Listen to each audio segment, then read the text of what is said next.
這最高行政法院昨判決撤銷東山會認定國民黨舊中央黨部不當取得財產的行政處分。若這11億3千萬的國民黨確定是唔免納入，國民黨就講呢，這東山會遐爾儕年來是佇遐做政治操作。若東山會是回應講，這款的結果嚴重違背大法官釋字第793號所認定的轉型正義核心價值，或者東山條例的立法變做是空殼，失去轉型正義的精神和力量。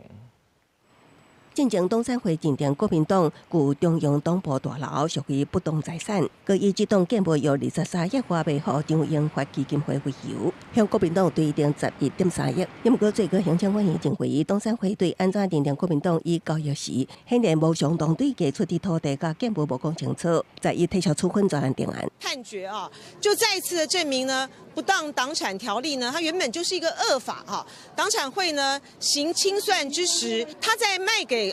張榮發基金會的時候呢，那個條例還沒有施行。東山會回應，判決地已經處分的東山類型假象，雖然是以補償也是交易時，顯然無相當的對價處理的要件，是將東山條例對不當處理財產的定義添加法律所無的限制，犯了歷史的不義，會當用法律技術來掩埋，也背離大法官釋字第793號所肯定的轉型正義核心價值。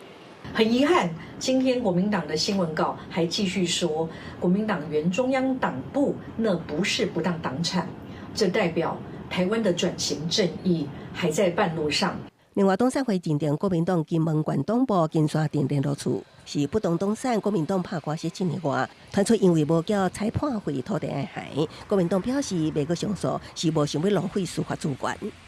是由民眾呢捐贈來新建的。金門呢本來就是處在一個戰地的一個狀態，建界是非常的困難，不希望呢再浪費司法資源，所以呢我們就不再採取上訴的行動。國民黨東山官司像結實以土地甲中港東山會敗訴，當日上訴，婦聯會是向判決給付國庫178億，脫離賦稅組織，有緣會當上訴。中道刑事大股權是提出決審，另外救國團是防基是賦稅組織。救國團雖然敗訴，立法院三讀修正東山條例，將救國團排除佇東山條例適用範圍，嚴格行政院無被賦稅。記者綜合報道。